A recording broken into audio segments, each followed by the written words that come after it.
नमस्कार, मी Manjushri Kale, academic coordinator Shri A B. Patil English school.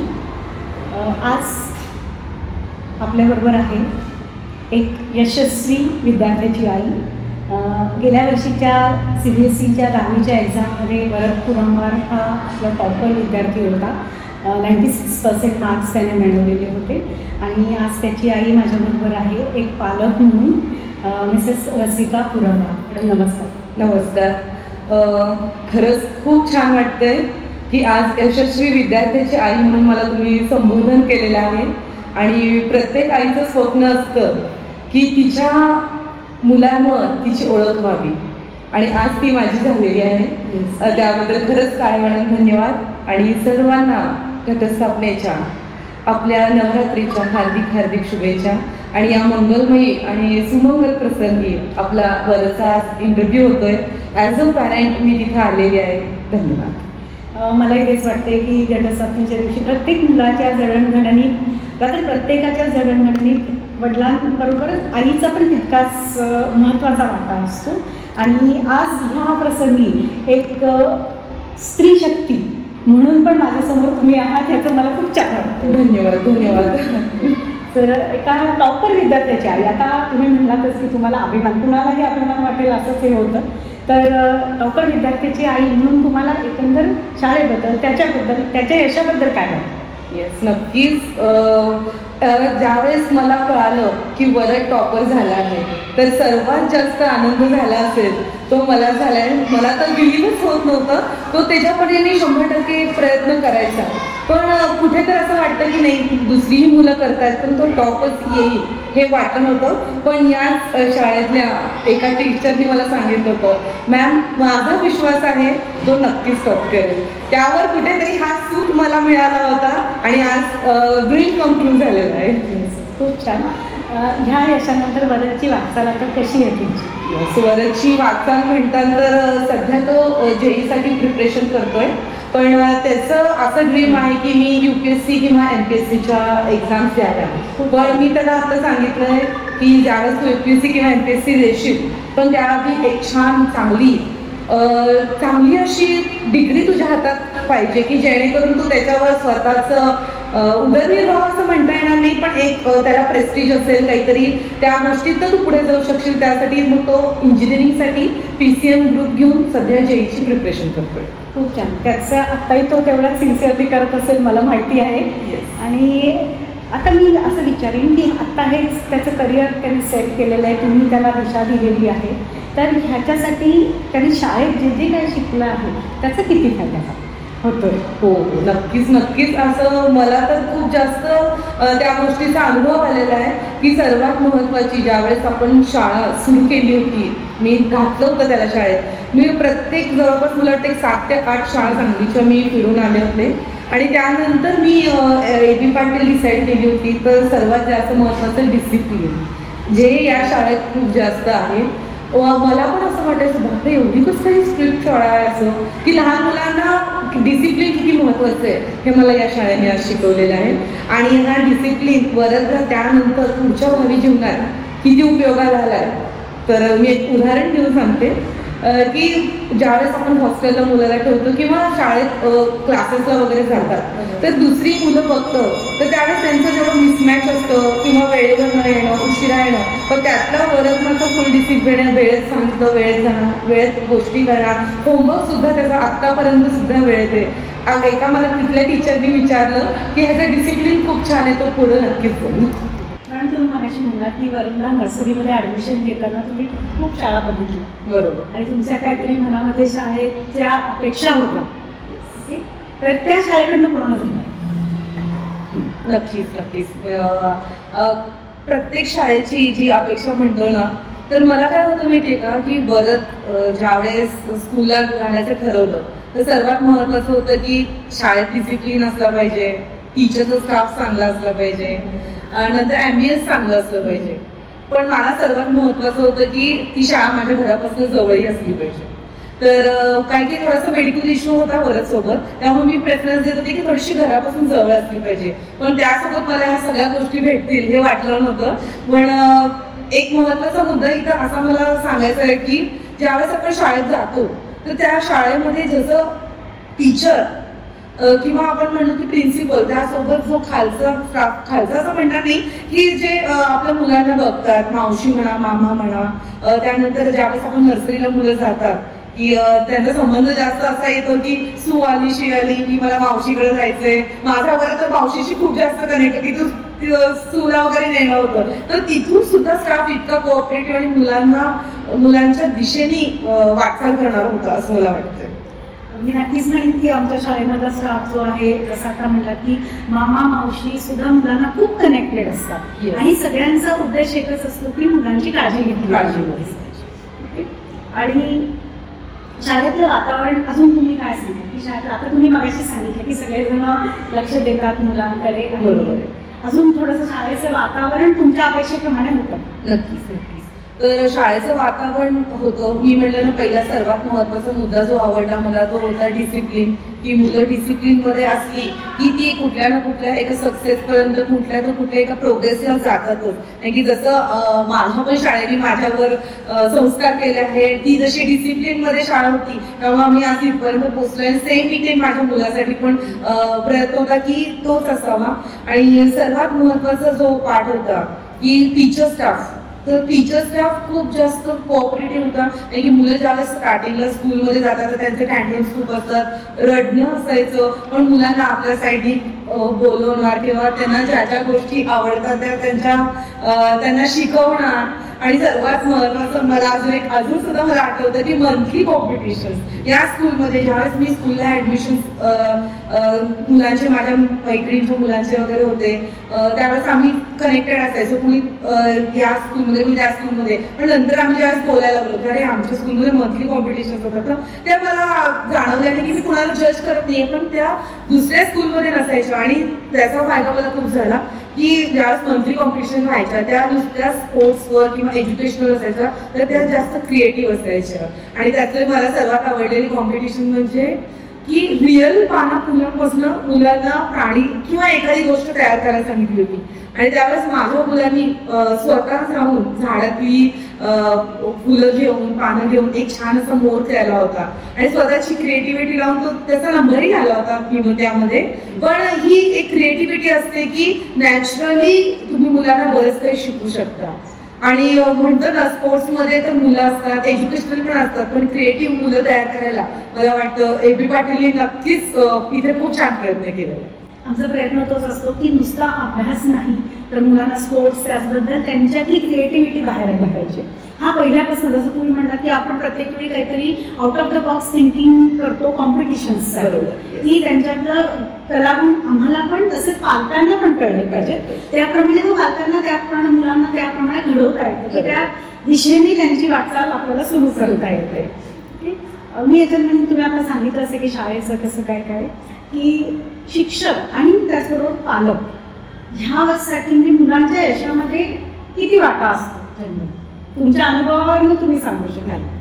बरोबर आहे. यशाचा वाटा हा पूर्णपणे जरी मुलाचा असेल पण म्हणतात ना, सपोर्ट सिस्टीम शिवाय काहीच होत नाही. आणि मी तर म्हणते 50% शाळा आणि 50% पॅरेंट किंवा होम असं म्हणता येईल. की 50% का म्हणते की घराचा पण प्रयत्न, शाळा तर आपली बेस्ट ऑफ बेस्ट 100% देत असते, पण त्या 50% मूल हे आपल्या जवळ पण असतं. तर त्यावेळेस शाळेतनं जे काही शिकवलंय तो घरी येऊन करतोय का, जो होमवर्क दिलाय तो घरी येऊन पॅरेंट्सने चेक केला पाहिजे, तो केलाय का. बरं येत नसेल तर शाळेत जाऊन बोललं पाहिजे की माझ्या मुलाला हे येत नाहीये आणि हे तुम्ही त्याच्याकडनं करून द्या. आणि त्यावेळेस आम्ही मला वाटतं ज्या स्टार्टिंगला नर्सरी टू 4th पर्यंत आमच्या महिन्या 2 महिन्याला मीटिंग असायच्या. मुलं मोठी झाल्यावर मात्र त्या मीटिंगचं प्रमाण कमी झालेलं होतं, पण लहानपणी आम्हाला त्याची मंथली ग्रोथ कळायची की मुलगा तुमचा या विषयात वीक आहे किंवा या विषयात स्ट्रॉंग आहे, तर तुम्ही प्रयत्न कसे करा. त्यामुळे आम्ही असं म्हणणार नाही की शाळेला घातलं की मुलं पूर्ण जबाबदारी शाळेचीच आहे की त्यांनीच त्याला पुढे नेलं पाहिजे. 50% स्कूल आहे, 50% आपण आहोत की आपणही त्याच्याकडे तेवढंच लक्ष ठेवलं पाहिजे. शाळेत जे झालंय ते तो घरी येऊन करतोय. ह्या मॅडम बाकीचे आताचे आपले यंग पॅरेंट्स आहेत त्यांना खरोखर खूप चांगला मुलाचा सल्ला मिळालेला आहे की मुलाच्या जडणघडणीमध्ये शाळेबरोबर तितकाच पालकांचं योगदान आहे त्याच्यामध्ये. मी अजून एक विचार, आपण म्हणजे डिसिप्लिन आहे, हे आहे त्याची असं काही आठवण आहे का तुम्हाला की शाळेतले जे संस्कार आहेत ते तो आत्ता म्हणूया आपण किंवा आधी पण त्याचा उपयोग त्याला दैनंदिन जीवनामध्ये व्हायचा? हो, म्हणजे आपल्या स्कूलमध्ये मला वाटतं की स्टार्टिंग पासून जरी इंग्लिश मिडियम असली मी आणि मला इथे विशेष म्हणजे नोंद करायची ज्यावेळेस मी शाळा बघायला येते त्यावेळेस मला कॉन्व्हेंट स्कूल अजिबात नको होती. ही कॉन्व्हेंट स्कूलमध्ये काय असतं की त्यांना आपले जे सणवार आहे मोठ्यांचा आदर करणं आहे. आपल्या इथं गुरुवर्याला आई वडिलांच्या नंतर गुरुचं स्थान दिलं जातं. त्यामुळं इंग्लिश पण शिकवलं जावं म्हणजे सीबीएसई पॅटर्न पण असावा प्लस त्याला आपले सणवार किंवा आपले हिंदू कल्चर जे काही असतील ते सगळे असावेत अशी माझी खूप इच्छा महत्वाचं आहे. आणि बरंच जे ह्या शाळेतनं तुमच्याकडनं घेतलेले संस्कार आहेत जे पुढे नेतोय जे आपण म्हणूया की जे तो त्या सोसायटीमध्ये जाईल तर हे संस्कार तो जे पुढे पोहोचवतो हे खूप महत्वाचं आहे. मॅडम आता आपण बोलतोय स्पोर्ट्सचं झालं तसंच आपली एकमेव शाळा अशी आहे सांगलीमध्ये की ती मोठ्या मुलांना लॉंग टूरला नेते. त्याच्या मागचा उद्देश असा असतो की सांगलीच्या बाहेर जाऊन वेगळ्या वेगळ्या गोष्टी माहीत व्हायला पाहिजे आणि मुख्य म्हणजे मुलांना इंडिपेंडंटली राहता आलं पाहिजे. बरेचसे ट्रिपचे अनुभव कसे होते? खूप भारी. आणि तुम्ही जसं म्हणतात ना लॉंग ट्रिप पण मी म्हणते या शाळेच्या शॉर्ट ट्रिप पण खूप सुंदर होता. त्यांनी माहितीये का मला वाटतं डीमार्टला नेलं होतं नंतर चॉकलेट फॅक्टरीला नेलं होतं आपण लहान मुलांना नेतो त्या सुद्धा इतक्या क्यूट होतात. मग आल्यानंतर अगं मम्मा मिल्क पासून चॉकलेट तयार होतं वगैरे असं मुलांनी आम्हाला सांगितलं होतं. नंतर बापट मुळात सुद्धा मुलांनी खूप एन्जॉय केलं. तर ही प्रोसेस महत्वाची कुठं नेणं महत्वाचं नाही मुलं त्यांच्यासोबत कसे आहे टीचर त्यांच्यासोबत कसं आहे. आणि लॉंग ट्रिपचं म्हणतात आमची ऍक्च्युली 2 वर्ष कोरोनामध्ये गेली मुलाची 6वी 7वीला आम्हाला पाठवता आलं नाही पण 8वी नंतर मी मात्र ठरवलं होतं की प्रत्येक ट्रिपला पाठवायचंय. आय थिंक 8वीला हैदराबाद 9वीला आम्ही राजस्थानला आणि 10वीला आम्ही हिमाचलला गेलो होतो आणि मनालीला गेलो होतो. आणि मला बऱ्याच जणांचे फोन आले की अगं 10वी आहे आणि हिमालयात पाठवले तिथं थंडी असते मुलगा आजारी पडेल तर काय करेल. पण मला शाळेवर पूर्ण विश्वास होता की त्यांना सुखरूपच वापस आणणार. आणि भले ते हनीमूनला बायकोसोबत जातील पण मित्रांसोबत जायची मजा ती वापस नाही मिळणार म्हणून मी त्याला 10वी असं सुद्धा हिमालयात पाठवलं. तर सर्वात जास्त भारी रिव्हर राफ्टिंगचा त्यांना एक्सपिरियन्स आला. त्यांनी टीचर सोबत रिव्हर राफ्टिंग केलं आणि घरात येऊन एवढी धमाल सांगितली आम्हाला 8 दिवस त्यांचे ऐकावंच लागलं आम्ही हे केलं आम्ही हे केलं. येस मुलांनी खूप मुलं एन्जॉय करतात. त्याचबरोबर आमचा कटाक्ष असा असतो की आम्ही डिसिप्लिन तिथे पण फॉलो करतोच. मुलांना अगदी म्हणजे हे करत असतो पनिशमेंट असं नाही पण आम्ही कंट्रोलमध्ये कंट्रोलमध्ये हा. आणि असं नाही एन्जॉय पण करायला एन्जॉय करायला येतो. आणि हे डिसिप्लिन विथ एन्जॉय सांगते मी तुम्हाला. 9वीला तो राजस्थानला गेला होता आणि माझ्या मुलाकडनं सगळ्या टीचरची काय एक दृष्टिकोन होता की हा अभ्यास होईल ह्याला अभ्यासातच इंटरेस्ट असेल. पण त्या दिवशी मात्र डीजे नाईट होती आणि डीजे नाईटमध्ये वरदनी एवढा भन्नाट डान्स केला तर प्रिन्सिपल सरांनी त्याला स्वतःहून एक एनर्जी ड्रिंक दिलं. वरद ह्याची तुला फार गरज आहे आणि ऍज अ त्यांनी टोकन ऑफ लव्ह म्हणून ते स्वीकारलं होतं. आणि नंतर मला सगळ्या त्याच्या फ्रेंड्सनी येऊन सांगितलं की खूप डान्स छान केला त्यांनी. म्हणजे मी पण होते तेव्हा आम्ही सगळेजण त्याला डिस्टर्ब न करता ते बघत होतो की किती छान करतोय तो डान्स. 2-3 गोष्टी आपल्या शाळेच्यासाठी ज्या वेगळ्या युनिक आहेत ते मी बोलीन. एक म्हणजे आपण शाळेत जेवण देतो फूड आणि दुसरी गोष्ट म्हणजे शाळेची ट्रान्सपोर्ट सर्व्हिस. मला ज्यावेळेस कळलं फूड आहे तो पहिल्या दिवसाचा जो एक्सपिरियन्स होता मुलं एवढी जाम खुश होऊन आली कारण की त्यांना एक वेगळा एक्सपिरियन्स होता. मेसमध्ये ताटात जेवायचं वगैरे होतं पण हा एक्सपिरियन्स पण फूड क्वालिटी खूप छान होती. हायजीन मेंटेन केलं जात होतं आणि थोडंफार आम्ही ज्यावेळेस सांगितलं की चेंजेस करावे लागतील तर ते चेंजेस केले गेले. म्हणजे मी म्हणत नाही की प्रत्येक दिवस हा फूड छानच असेल थोडंसं काही कमी जास्त असतं पण आम्ही ज्यावेळेस कंप्लेंट करतो त्यावेळेस त्या केल्या जायचं. त्यामुळं आम्ही आमच्या मुलांना हायजिनिकच फूड मिळतं ह्याची आम्हाला मात्र गॅरंटी होती. आणि दुसरं म्हणजे स्कूल बस. आपल्यात जसं खाणं महत्वाचं आहे तसं पोहोचणं पण महत्वाचं आहे.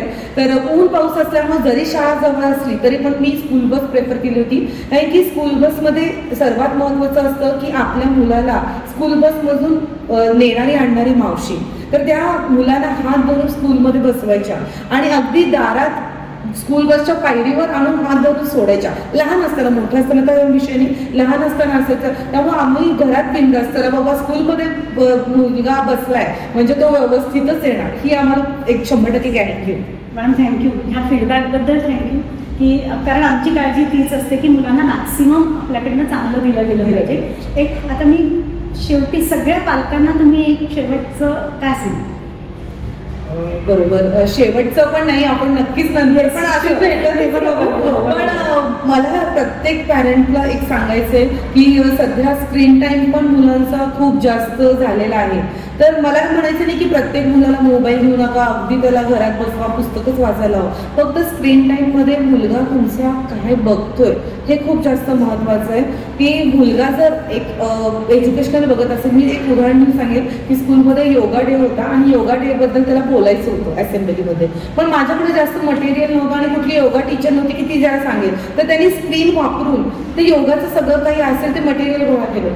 तर त्यामुळं असं म्हणता येणार नाही की मोबाईल घेऊ नका किंवा स्क्रीन टाइम कमी करा, तो स्क्रीनवर काय बघतो हे खूप जास्त महत्वाचं आहे. त्यामुळे प्रत्येक पॅरेंटनी ही गोष्ट केली पाहिजे. आणि दुसरं म्हणजे शाळेवर आणि शाळेच्या टीचर आणि ओव्हरऑल प्रत्येक स्टाफवर विश्वास ठेवला पाहिजे की प्रत्येक शाळा ही मुलाला घडवण्यासाठीच उघडलेली असते. त्यामुळं जर एखाद्या टीचरनी किंवा शाळेने हा निर्णय घेतला असेल की किंवा काही निर्णय घेणार असतील तर त्यांच्यावर 100% विश्वास ठेवा की ते आपल्या हितासाठीच असेल. मॅडम बरोबर आहे. मॅडमनी खूप छान सांगितले, सगळ्या पालकांसाठी हे सांगितलेलं आहे. आणि मला असं वाटतं की ज्या गोष्टी आता मॅडमनी सांगितल्या हे बहुसंख्य आपल्या पालकांचं मनोगत असेल. आणि शाळा नेहमी पालकांच्यासाठी शाळेचे दरवाजे ओपन असतात की त्यांचा फीडबॅक पण महत्त्वाचा असतो आणि त्याप्रमाणे जेवढं शक्य होईल तेवढे चेंजेस आम्ही करत असतात. मॅडम पुन्हा एकदा तुमचं आणि वरदचं अभिनंदन आणि थँक्यू सो मच की तुम्ही आज इथे येऊन माझ्या सगळ्या बाकीच्या पालकांना सुद्धा खूप चांगल्या गोष्टी सांगितल्या आहेत. Thank you very much. धन्यवाद. आणि मला पण तुम्ही एवढी सुवर्ण संधी दिली की असं फील होतंय की खरंच एक प्राऊड मॉम झाल्यावर किती छान वाटतं. तर मला वाटतं प्रत्येक आईला जर इथे येत असेल तर मुलावर चांगले संस्कार करून तुम्हाला नक्की बोलवण्यात येईल. आणि मला म्हणायचंय last but not the list, जशी ही वरदची शाळा आहे तशी ही माझीही शाळा आहे. आणि त्यातलं एक छोटंसं उदाहरण मला असं द्यायचंय की शाळा असताना आपण गॅदरिंग व्हायच्या. तर गॅदरिंग असताना पहिले मराठी शाळांमध्ये खूप जास्त स्ट्रेंथ असायची तर प्रत्येकाचा नंबर नाही लागायचा गॅदरिंगमध्ये यायचा. पण आज वरदमुळे प्रत्येक वर्षी जसं त्यांचं गॅदरिंग यायचं तसं आमचं येल्लो कॉन्क्लेव्ह व्हायचं आणि त्यामध्ये आम्हाला पण एक्सपोजर व्हायचं. आम्ही मंगळागौर खेळल्या होत्या, त्यानंतर आमच्यासाठी फूडचे कॉम्पिटिशन असायचे, नंतर क्रिएटिव्हिटी कॉम्पिटिशन्स असायच्या. त्यामुळं मुलांची जशी क्रिएटिव्हिटी व्हायला ॲज अ मॉम आमचीही आलेली आहे. आणि इथलं जे प्रिन्सिपल होत्या आणि आत्ताचे प्रिन्सिपल आहेत, त्यानंतरचे जो टीचर स्टाफ आहे त्यांच्याकडून आम्ही खूप काही शिकलेलो आहोत. स्टाईल सेन्स म्हणा किंवा एक थोडक्यात म्हणायचं की मुलांना कसं घडवलं पाहिजे. तर खरंच या शाळेची खूप खूप आभारी आहे मी की वरदला एवढी छान शाळा लाभलेली आहे. आणि सगळ्यांचे परत एकदा मनपूर्वक आभार मला ऐकलं त्याबद्दल. Thank you ma'am. Thank you so much.